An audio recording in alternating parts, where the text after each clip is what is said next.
So ayun guys, nandito tayo sa taas ng clock tower na Manila City Hall.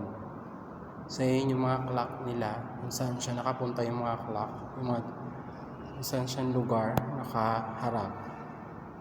So ito yung hagdan papunta doon sa taas ng clock tower ng Manila City Hall. So akitin natin siya guys.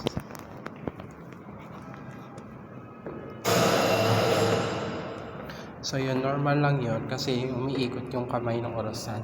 Kaya may naririnig tayong ingay. So ayun guys, nakakatakot siya. Kasi ang taas.